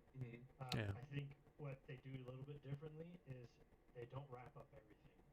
I think J.J. Abrams has always had the style of having this black box that he keeps all of his secrets in, and he only just opens it up just a tiny bit. Yeah. He never just lets it open. Yeah. So I mean that's really cool in itself, because I like the idea of Star Wars, being in a huge galaxy that there's never really an end to this galaxy, right? There's Right. always going to be more.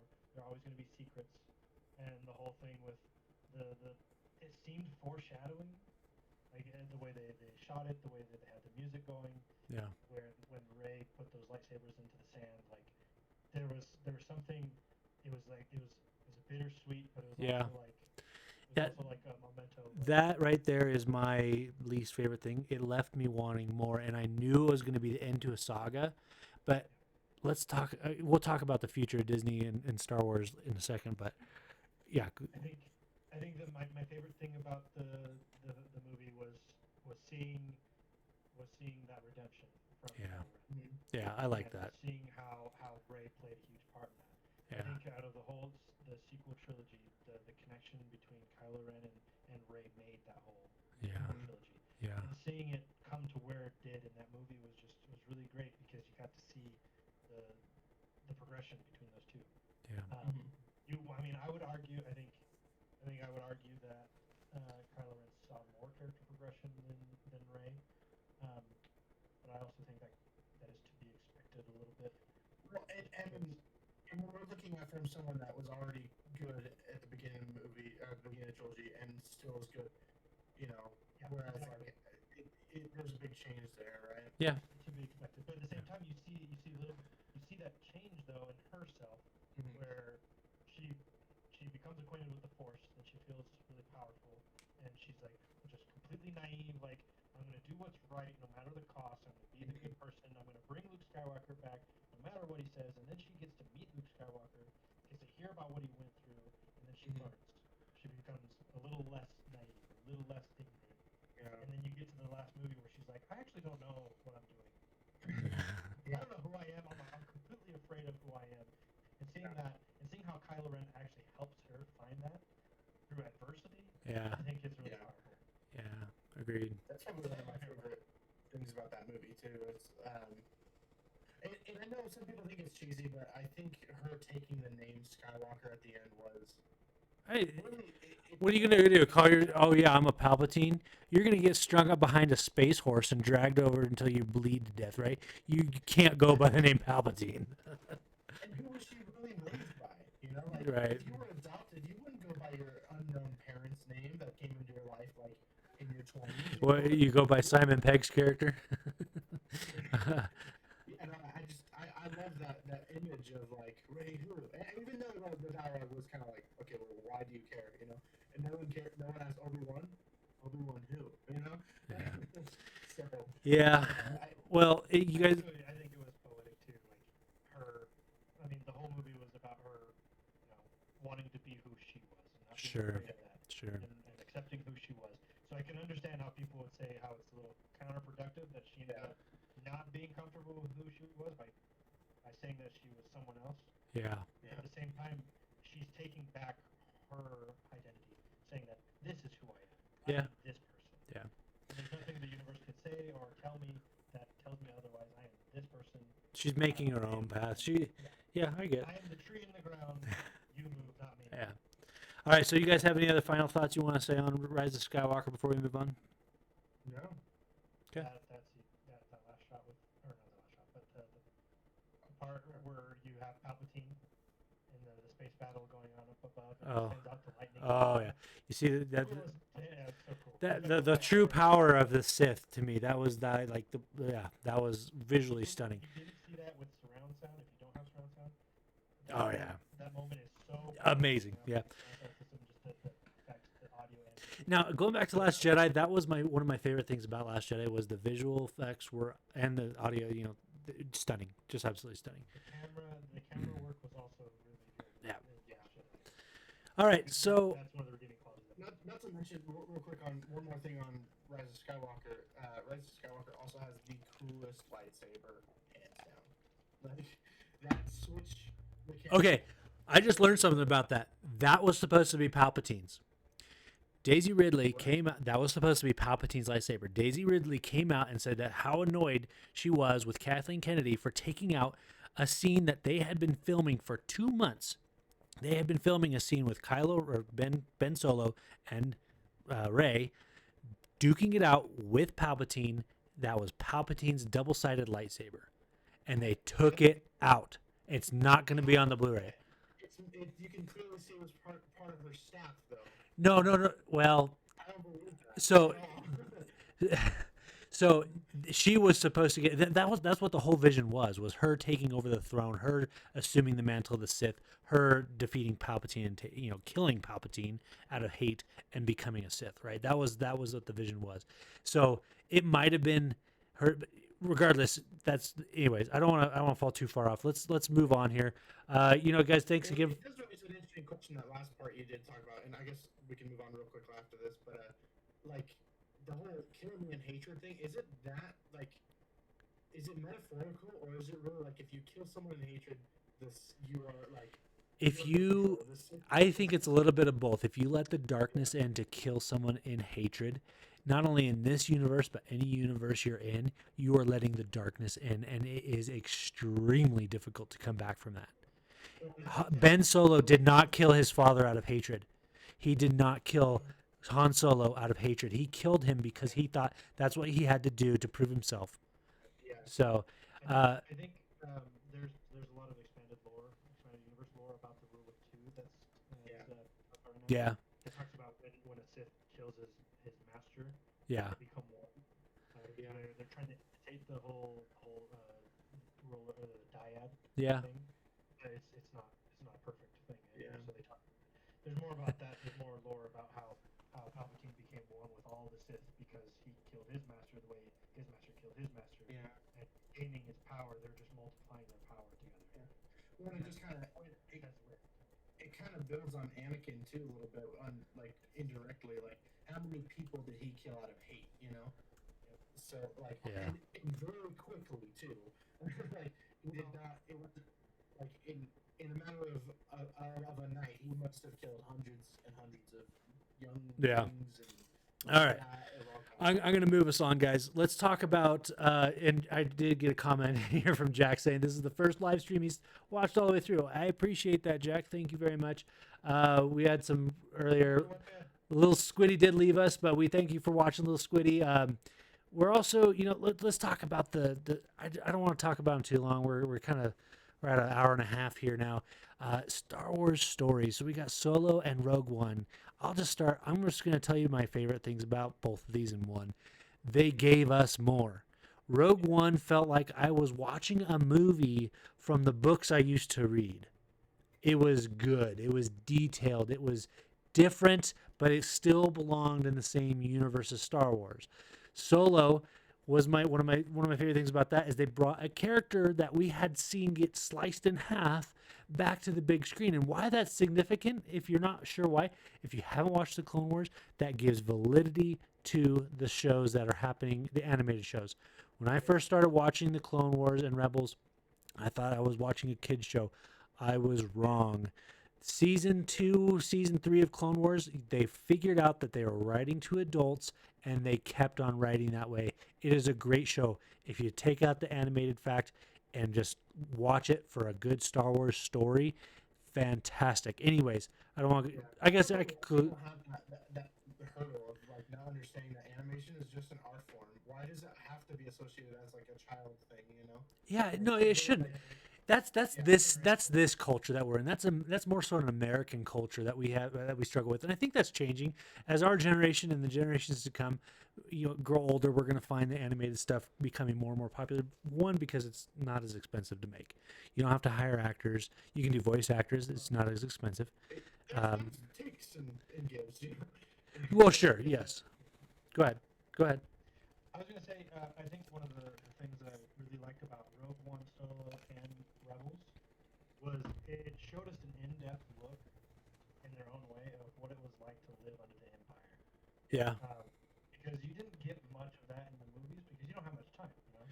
Well, You got to really see yeah. what the Empire was like, and you really developed a hatred for the Empire. We were told they were jerks, but why are they jerks? We got to see that. Yeah. Yeah. But at the same time, you also got to see the opposite too. So if you were more of a fan of the Empire, you got to see why these people running amok. They're like, well, yeah, these guys were terrible. They were causing chaos. The Empire was put into existence to prevent chaos. Yeah. So you got to see those sides. But I think one of the best things about these movies is they just have their own time to tell their own story. Yeah. They weren't subjugated to any kind of fan expectation. They weren't given for Star Wars movies they had to hit these numbers, right? They had to hit these moral points that a Star Wars movie has to make. These movies were not beholden to those points. Yeah. They could be whatever they wanted to be. Sure. Yeah. And I think they benefited and they flourished because of that reason. And I think out of those two, I find myself enjoying Rogue One a little bit more, just because that final half of that movie is probably like the highest of high of Star Wars moments. Yeah. Like from start to end, that Battle of Scarif was just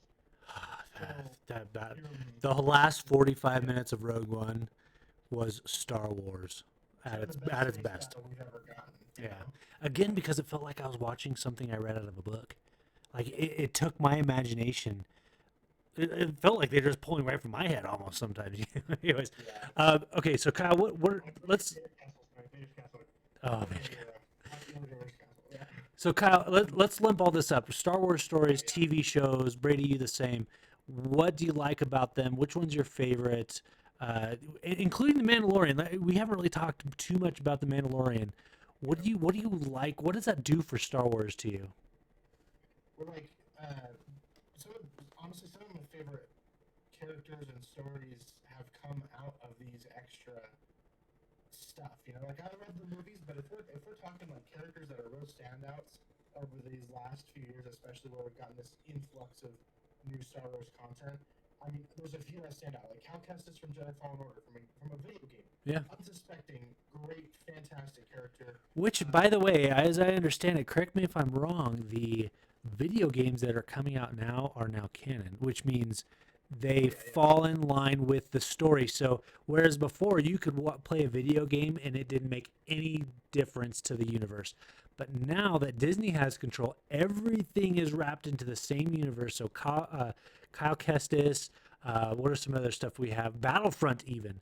Battlefront 2, the storyline there is now in the Star Wars universe. It is canon. It does have relevance. So if you didn't know that already, there's that for you. Well, and this is from also like, just to kind of give you my perspective. So I played the Star Wars Legion miniatures game quite fervently. It's like my big hobby as of late.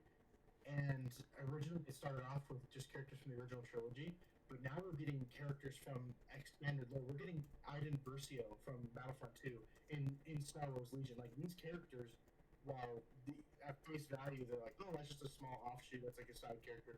Like they have their own major role in this franchise, and it's just fantastic. It's amazing, But I guess going back to like what I liked about all of those and what maybe something I don't know. Like what I like about all of these is exactly what you guys said. And for sake of time, I guess I'll just leave it at that. One thing that I do really hate about the new stuff is that like where is the because I'm gonna say this. I don't think Solo will get a sequel, even though I think it deserves one. I thought that was a fantastic movie. There's only one really thing I don't like about that movie, and it's just how he got his name. But whatever, I have to agree with that writing. Like, Sure. Yeah. everything else was awesome. But yeah, like I don't think we're gonna. I mean, maybe we will. Maybe I'll be proven wrong. But like the fact that we're not gonna get a sequel and a follow up to find out where Kira went with Maul and like what they did in between the two trilogies, But see, you know where that can come up? like a comic. Honestly, it can come up anywhere. It could come up in, well, I guess it really depends on where they put the show, the Kenobi show.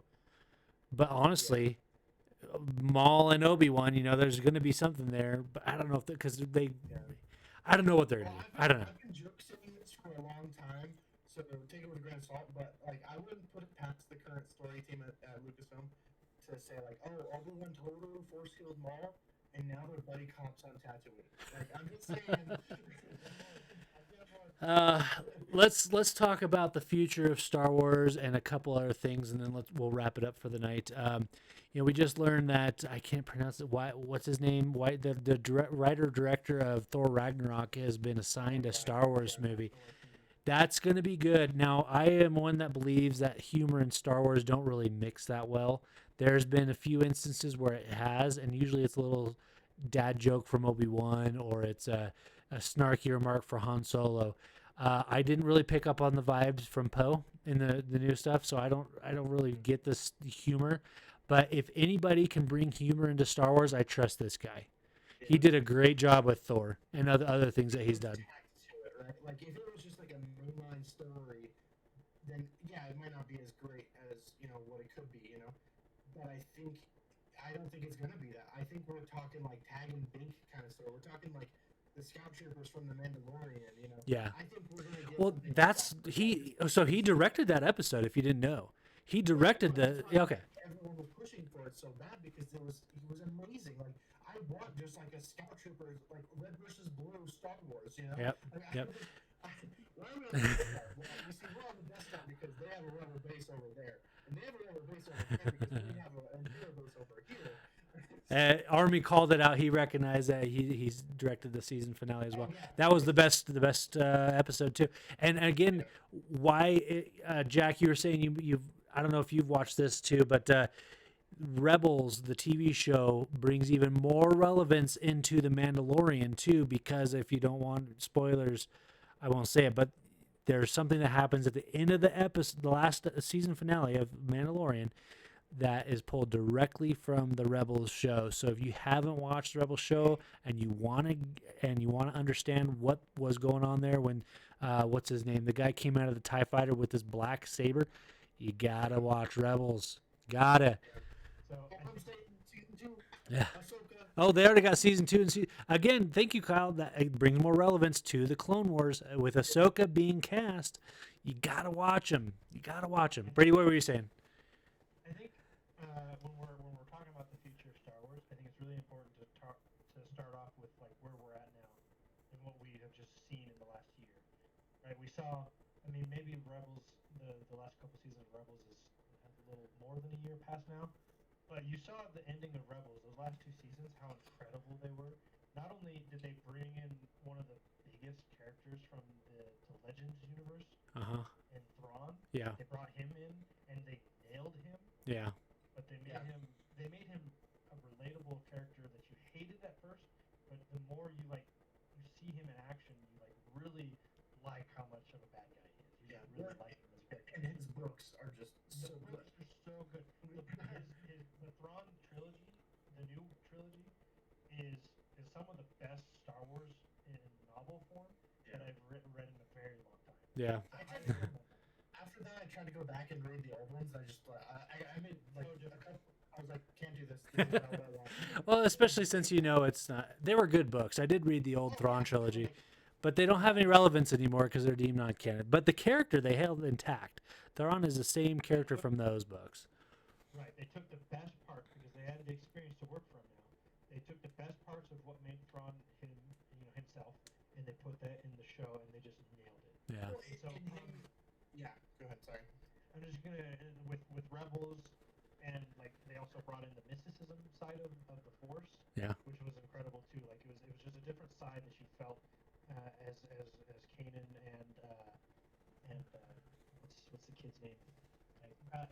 Ezra. Yep. Yeah, and they experienced the Force in their way. It was more of a mystic side that was also helped. I mean, obviously, it was helped along with Ahsoka because Ahsoka has always been the more like pure side of Yeah. the Force, right? She's always been on more on the living side and more on the mystic side. So you saw that, and then you saw this last season of Clone Wars and how incredible it was. And then we have this first season of Mandalorian. How incredible it is. Yeah. Right? Yeah. If anything, if we're I looking gotta go watch the show now. Sorry. if we're looking into the future of Star Wars, we're looking at a Star Wars that is in the best hands. That Yeah. has been in a very long time. Yeah. I think. I mean, and a lot of this credit goes to a couple of the guys. I mean, along with everybody that helped direct The Mandalorian, because they had a lot of different directors with that show.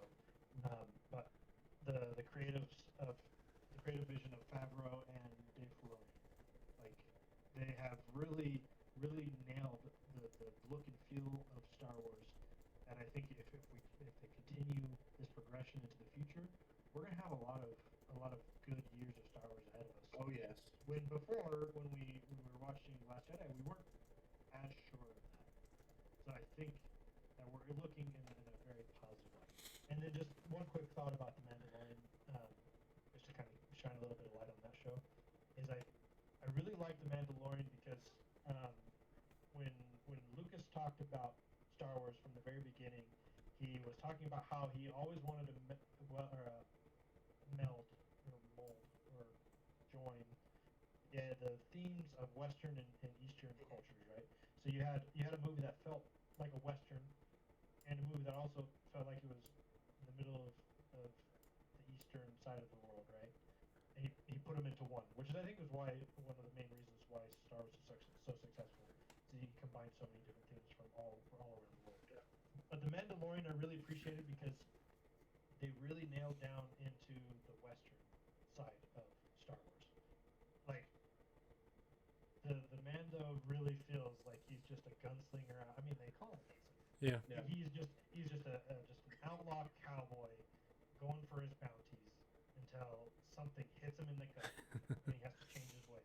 Yeah. Like it's just a really cool story. And then we get to see more of the Mandalorians too. The Mandalorians and their story has always been really intriguing to me. So just seeing more of that and getting more lore into their culture, and even seeing them after the purge is really cool. Yeah. Yeah. Well, I think that's why I gravitate towards Solo a lot too. Is that idea? Because Solo feels like a space western in a lot of respects. Sure. Sure. I mean, sure, Mandalorian does it just so much more. But It does. Well, it does it better too. Let's be honest. yeah, It does it better. It Yeah. does better. Yeah, it's more focused on just that aspect. Yeah. All right, so I think we're gonna actually, real quick. We're talking about the future of Star Wars, and if you guys follow me, or if you haven't already, hit the subscribe button because I do a lot of Disney stuff on my channel, and the parks, Disney parks, specifically Galaxy's Edge, is one of my favorite places on Earth, and it continues the story into the Star Wars universe. So if you want to actually feel like you're living the Star Wars story, go to Galaxy's Edge. You won't be disappointed. So, but that being said, that's where a lot more is going to come. You can get more of an immersive experience when you go to Galaxy's Edge in either Disneyland or in, Walt Disney World, Florida. You guys, do you have anything closing you want to say before we wrap it up tonight? Did I cut anybody off? That was a lot of Star Wars. That was a lot of Star Wars. We could have probably just done one episode on the original trilogy, one on the prequel. Army is saying he's going to go to Galaxy's Edge this summer if they open back up. Army, your guess is as good as mine. I've been following when they're going to open up religiously. I can tell you right now that they do have plans in place to open when California enters Phase 3. They are currently in Phase 1, which is lockdown. Phase 2 is when more non-essential businesses open, like haircuts and tattoo parlors and whatnot. And then Phase 3 is when Disneyland plans on opening up. I don't know. I don't know when you plan on going this summer. What month? Brady, you guys raising your hands? What? Being a person that lives in California. Yeah. I can say that we are entering into the second Okay, so you're coming out of lockdown. Is it So- because of the protesters, Brady? Did the protesters make anything? Maybe, maybe not. Look at us. So with that all in mind, yeah, it could be months. It literally could be months. The way that things are going now, like we're seeing things getting a little bit better, Yeah. but also things aren't getting all that better because we still see people die every day from this thing. Yeah, and unfortunately, I have a feeling people are going to keep dying. It's sad. I hate saying that. I really do. I hate saying that, but I don't want to go too far off on the coronavirus right now. But June is Army is saying June in the Disney World, so fingers crossed. Actually, I believe there is some very good truth to that. All signs are pointing. Florida has put out some remarkable their plan. They've put out their plan on what they plan on doing. Everything points to June 1st for Walt Disney World. So that's a good possibility. But anyways, I think we're going to wrap it up. Do you guys want to say anything else?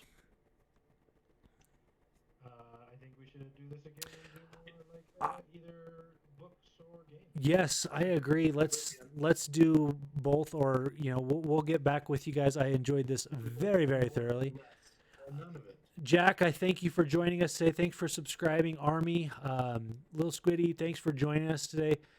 You guys stuck in there. It was long. It was only supposed to be an hour long. We're coming up on almost 2 hours, so I appreciate you joining us. One more time, if you're watching this later, please feel free to hit the subscribe button. We do appreciate all the support we can get. It helps my channel grow. If you haven't done so already, go over to Vanilla Soup and subscribe there as well. Brady, you don't really have much of a channel anymore, do you? But you're on here frequently. Is that right? Yeah. I mean, if you guys want He's to coming back to the old Super Gaming Network. Good. we do a podcast. We need to see you on there more. I enjoy your channel, so let's see more, huh? Are you saying you don't like me, Robert? What's that? Are you saying you don't like me? He's saying my face is more like me. I'm. It's true. You have a beard. It's the beard. It's the hair that goes in the wind. I'm so tired. I can't go straight. Do you see it curling already? Like, do you see this? Yeah. If I take off my hair, I'll have an afro. I just got a haircut today. They opened back up here in Utah. I went in. Well, they opened up a few days ago, but I got home from my work trip and I went over, and I can't tell you how much of a relief it is to have a haircut. Finally. All right, guys. Well, thanks for joining us today. It's been a pleasure. You may the force be with you. We'll see you real soon. It's time to say goodnight.